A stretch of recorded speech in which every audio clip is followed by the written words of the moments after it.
하나님의 말씀은 신약성경 세 번째 있는 누가복음 8장 43절부터 48절까지 봉독합니다. 누가복음 8장 43절부터 48절까지 봉독합니다.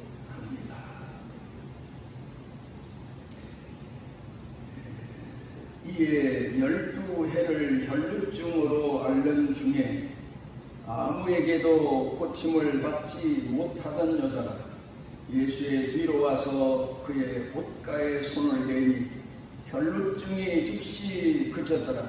예수께서 이르시되 내게 손을 댄 자가 누구냐 하시니 다 아니라 할 때 베드로가 이르되 주여 우리가 밀려들어 미나이다. 예수께서 이르시되 내게 손을 댄 자가 있도다.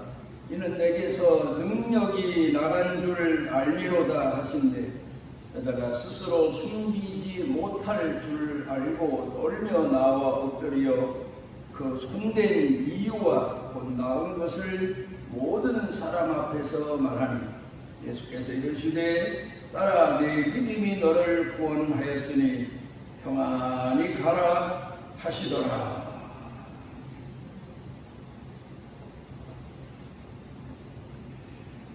러시아의 유명한 작가 톨스토이가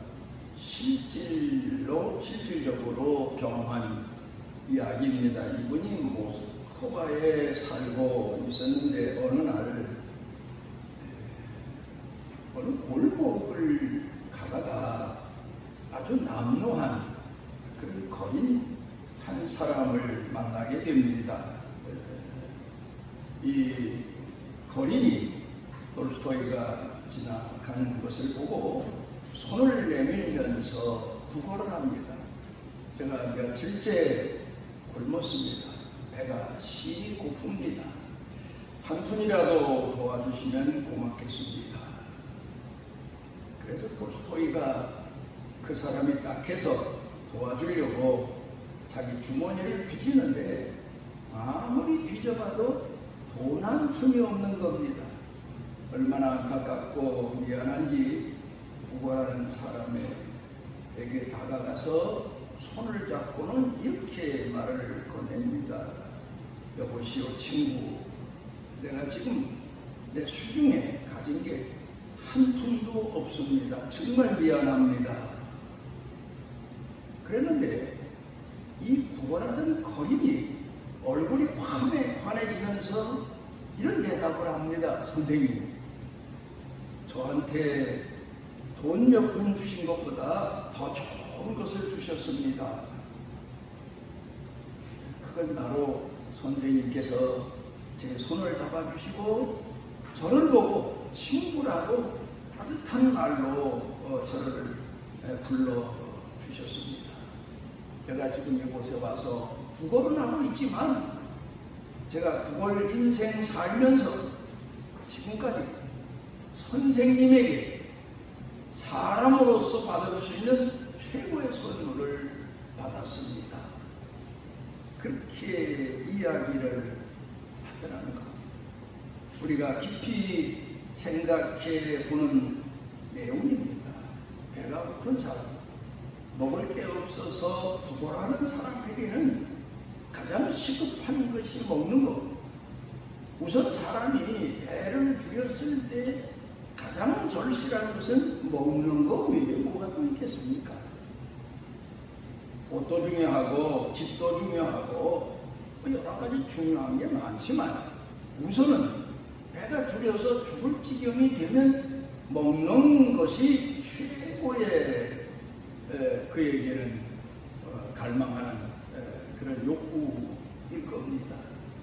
그런데 이 톨스토이가 거린 한 사람을 만나서 경험한 얘기를 가만히 생각해 보게 되면 사람에게는 먹는 것 이상의 필요한 것이 있구나 생각해 보게 됩니다. 아주 절실한 상황에서도 그것보다 더 필요한 게 뭐냐? 바로 사랑이다. 마음의 양식이다. 사람으로부터 누군가로부터 인정받는 거다. 이 사실을 우리가 생각해 보게 됩니다. 근간에 우리 사회의 모든 사람들의 초점은, 관심은 경제에 있습니다. 직업에 있습니다. 일터에 있습니다. 물론 사람이니까 가장 절실한 문제인 것 같은데, 그런데 그 이상을 생각할 수 있어야 됩니다. 그 이상을 가르칠 수 있어야 됩니다. 그 이상을 대비할 수 있어야 됩니다. 정부에서도 경제 문제, 평화의 문제만 가지고 국민들을 물어갈 게 아니라, 국민들이 정말로 절실히 먹고 사는 것도 중요하지만 그 이상 너머에 있는 사람 대접받는 것, 사랑받는 것, 이런 것이 얼마나 귀한가. 그 사실을 알고 이 국민들을 이끌고 다스릴 수 있어야 대통령도 정부도 국민들로부터 호응과 인정을 받게 되는 겁니다.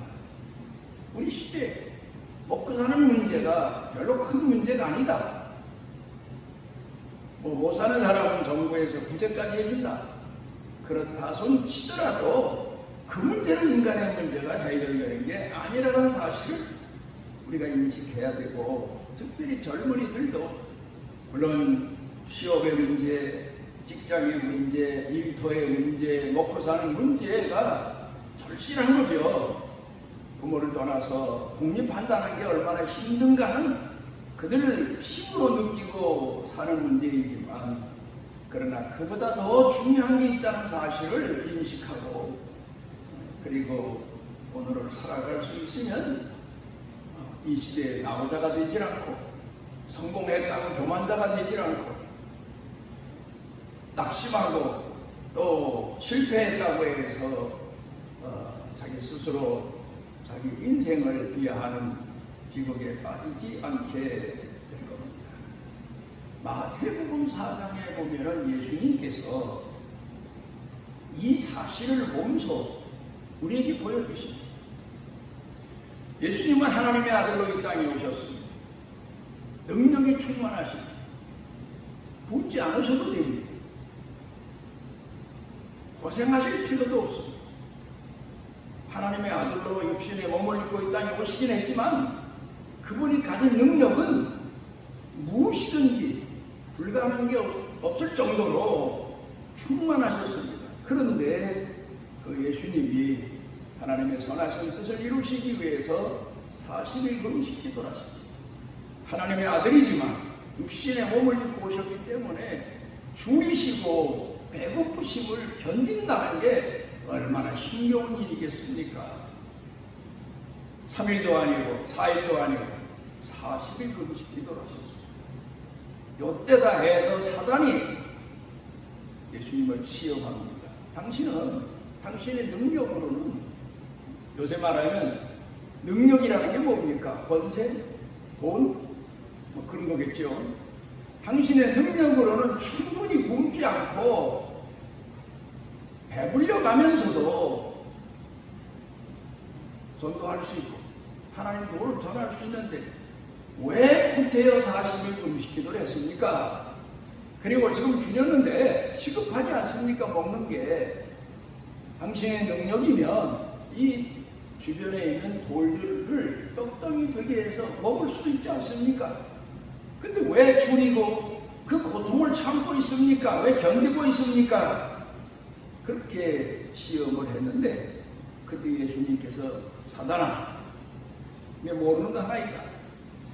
사람이 먹는 게 중요하고 마시는 게 중요하고 육신의 몸에 필요한 것이 절실하지만 그보다 더 중요한 게 뭔 줄 아느냐? 하나님의 말씀이다.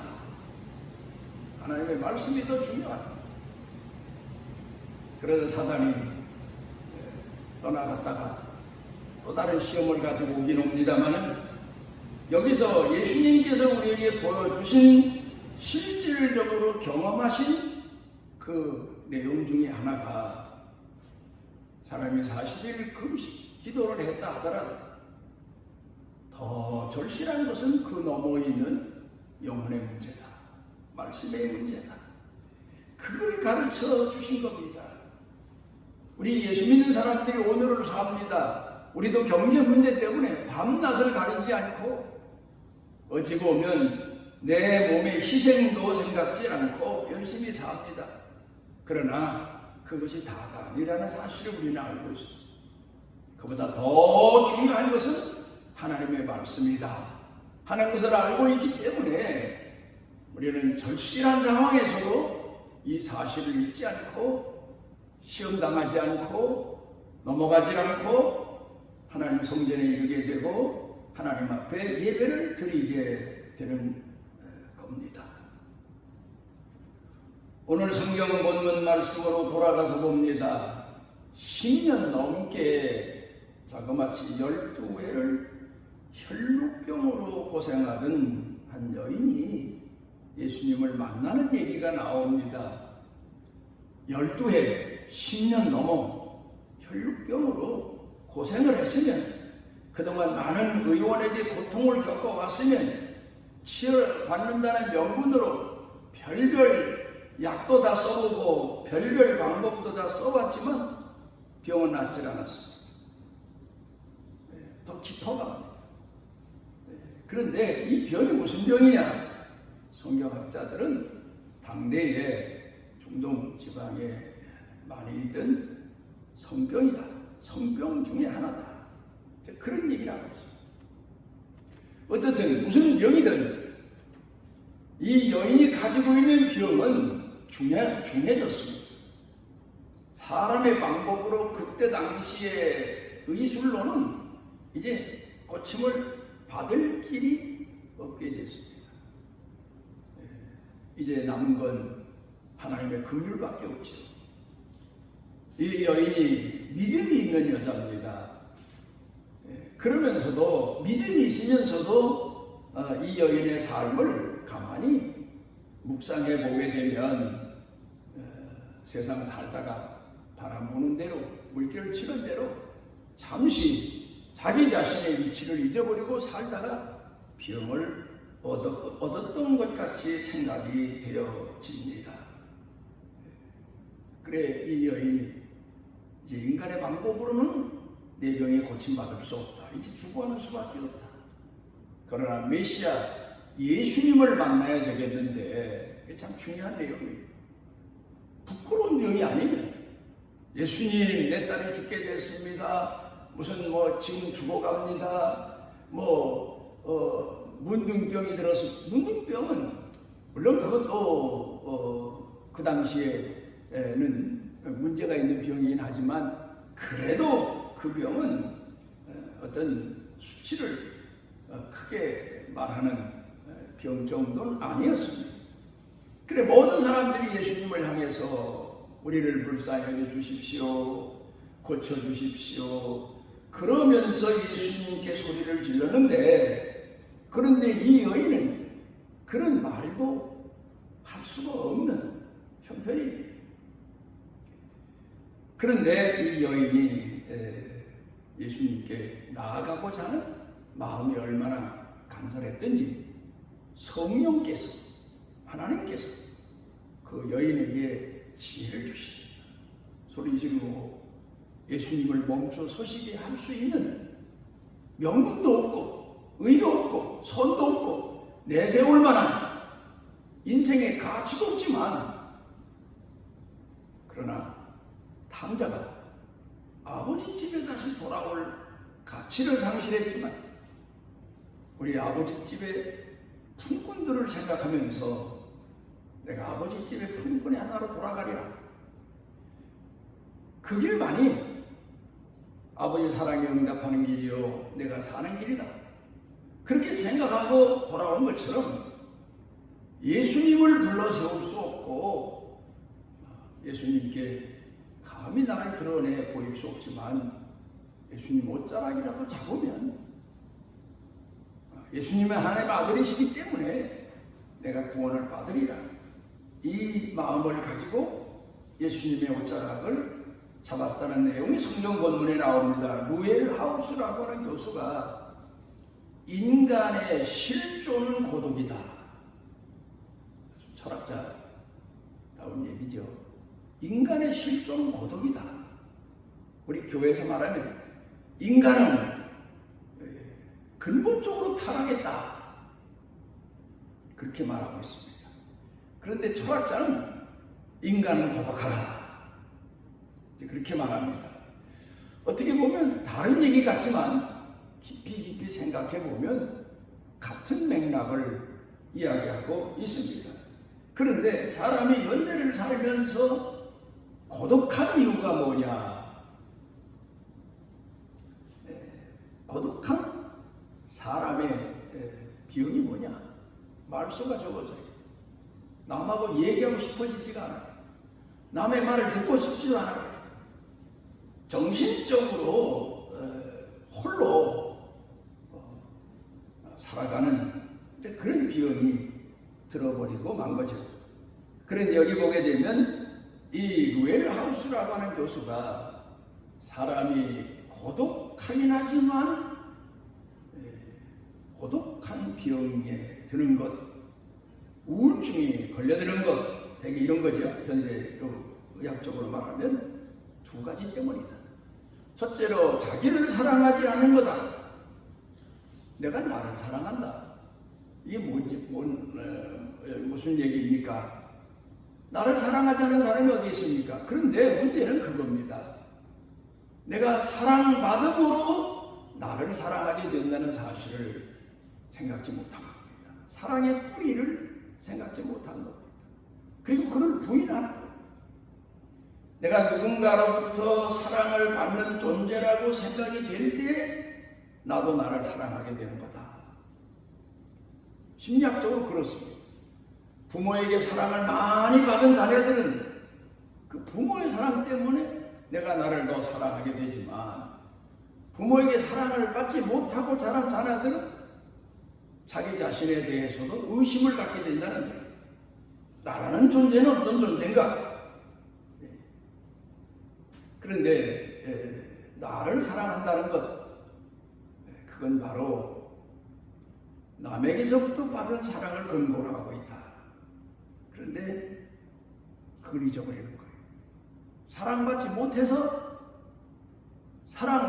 나를 사랑하지 못하게 되는 게 아니고 잊어버려서 사랑을 받았어. 누군가로부터 사랑을 받았기 때문에 오늘을 살아왔는데 그걸 잊어버려서 결국은 아무도 나를 사랑하지 않는다. 나도 그래서 나를 사랑하지 않는다. 내 인생이 왜 이렇게 천박하냐?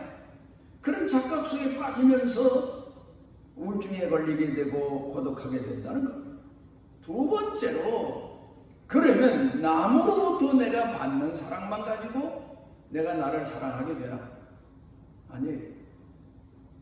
내가 남에게 사랑을 베풀 때, 사랑이 필요한 사람에게 사랑을 줄 때, 나 자신이 사는 의미가 살아나게 되는데, 남에게 사랑을 주지 않아서 어려움 당하는 사람 형편을 가서 같이 돌아봄으로 내가 그 사람에게 필요한 존재라고 생각될 때 나를 사랑하게 되고 살 가치를 깨닫게 되는데 남에게 사랑을 주지 않아서.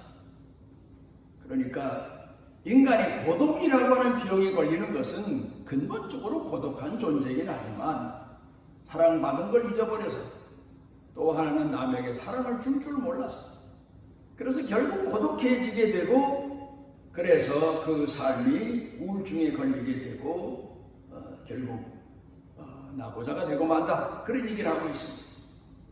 사람에게는 세 가지 의식이 필요하다 그러죠. 먼저는 소속감입니다.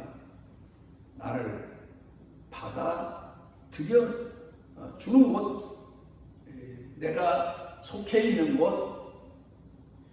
그러니까 어린아이들이 부모의 품속을 파고드는 것은 내가 부모의 분신이다. 부모의 자식이다. 거기서 행복감을 느끼기 때문입니다. 둘째는 가치감이다. 가치감입니다. 내가 값어치가 있는 인생이냐? 살 가치가 있나? 남이 나를 귀히 여기나? 내가 나를 귀히 여기나?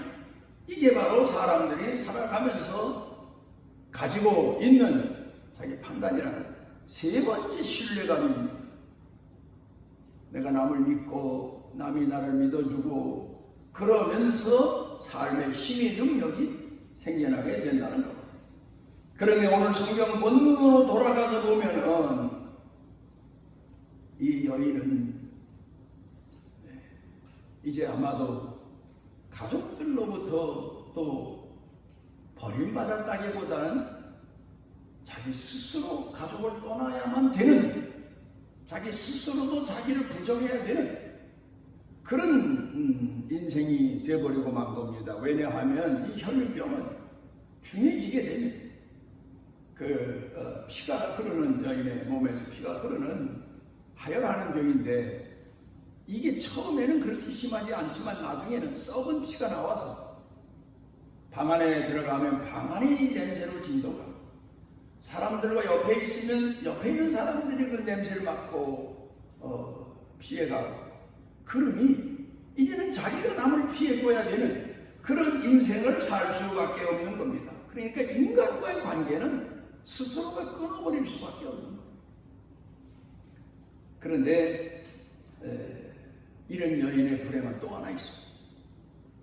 그게 뭔가 하면 구약성경 민수기 15장이나 신명기 22장에 보게 되면 이런 여인은 하나님 성전에도 못 나가고 문둥병자도 못 나가고 또 이 혈루병을 앓는 여인도 하나님 성전에 예배 참석할 수가 없어요. 이스라엘 사람들로서 선민이라는 자부심을 가지고 살아가는 사람들로서 하나님 성전에 갈 수 없는 제재가 율법이 되어 있거든요. 그러니까 이제 하나님으로부터도 버림을 받았다. 그러니 이 여인의 인생이 얼마나 고통스럽고 삶의 전류 속에 빠져 있었겠습니까? 이스라엘 사람들의 특권은 성전에 나가서 제사하는 건데 말이에요. 더군다나 이 여인이 또 하나 남들에게 말하지 못하는 감추어진 문제가 아마도 이 성병을 얻게 된 동기 아니었나 이런 생각도 해볼 수 있는 그런 여인입니다. 그런데 이 여인이 예수님에 대한 소문을 듣습니다. 세상에 이 여인의 생각과 마음을 예수님을 향하게 한 복음의 소식이 뭘까? 그게 뭘까? 저에게 친구다. 이런 소문이 난 겁니다. 아니, 거린뱅이도, 유대인 중에 거린뱅이도 창기와 세리의 돈은 더럽다고 안 받는다는데 예수님은 그 집에 들어가셔서 함께 그들과 식사도 하시고 교제하시면서 이 집에 구원이 일어났다. 아마도 이 말씀이 이 여인에게 한가닥 강렬한 소망이 됐던 것 같습니다. 그래서 이 여인이 예수님의 옷자락을 잡습니다. 그런데 참 여기서 신기한 일이 일어나죠.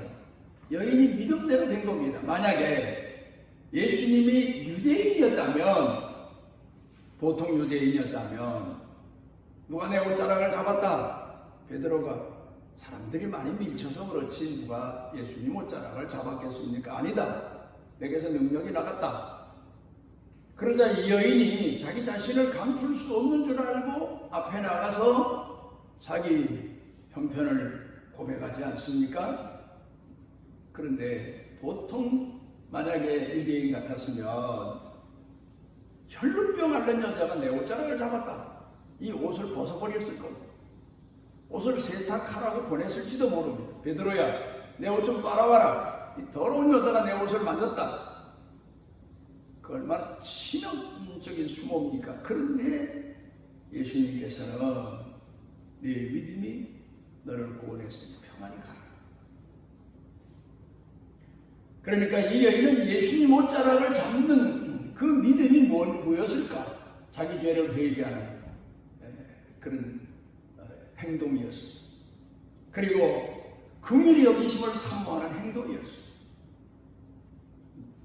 그리고 자기 인생의 구원을 사모하는 그런 행동이었습니다. 보통 유대인의 상식으로 생각하는 그런 성결한 그리고 거룩한 구별된 그 믿음 이상을 넘어선 죄인의 죄를 용서하시고 불쌍히 여기시고 영육간의 병을 치료하시는 그 예수님을 믿는 믿음을 가지고 예수님의 옷자락을 만졌고, 예수님은 그냥 가실 수도 있습니다. 예수님은 아십니다. 혈류병 앓는 여자가 내 옷자락을 잡아서 내게서 능력이 나가서 치료됐다. 그런데 돌아서셔서 누가 내 옷자락을 잡았다 하신 것은 그 여인을 불러서 믿음을 확인시켜 주시기 위해서, 그리고 주변 사람들에게 메시아는 이런 분이심을 계시해 주시기 위해서, 죄인이 옷자락을 잡아도 능력이 나가고 그들의 허물과 죄가 다 사함받고 영원히 구원받는 사실을 가르쳐 주시기 위해서 뒤돌아서셔서 그 여인에게 말씀을 건네신 겁니다. 누가 내 옷자락을 잡았다. 화를 낸 말씀이 아니라 아주 따뜻한, 감동하셔서 아마도 하신 말씀으로 우리가 생각해 볼 수 있을 겁니다. 구원받을 수 없는 죄인, 또 오늘 현대를 사는 많은 사람들마다 인생이 고독한 나머지 그 문제를 해결하기 위해서 자기 인생을 허비하며 세상을 방황하고 헤매고 고독의 문제를 해결하기 위해서 찾아다니지만 그 해답은 돈이 있는 것도 아니고 사람에게 있는 것도 아니고 권력에 있는 것도 아니고 흔히 말하는 건강에만 있는 것도 아니다.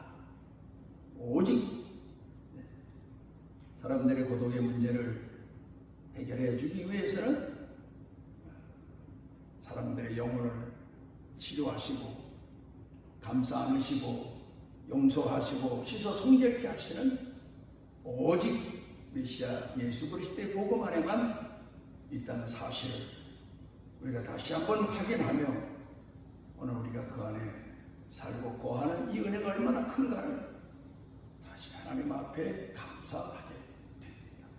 기도하시죠. 오늘 우리를 극진히 사랑하셔서 주 앞에 모아주시고 우리가 알지 못했던 우리 속에 텅 비어있는 영혼의 문제를 주님을 통해서 치료받고 채움받고 또 회복될 수 있는 은혜와 은총을 예수님 옷자락을 잡았던 여인에게 주셨던 것처럼 우리에게 주시니 감사를 드립니다. 우리가 때로는 돈의 문제로, 삶의 문제로, 건강의 문제로, 사랑과의 문제로 고민하고 갈등하지만 이 모든 문제의 주인은 오직 예수님이심을 믿고 감사하고 찬양하며 믿음 지키며 오늘을 살아가는 은혜를 더하시옵소서. 예수님 이름으로 기도드리옵나이다.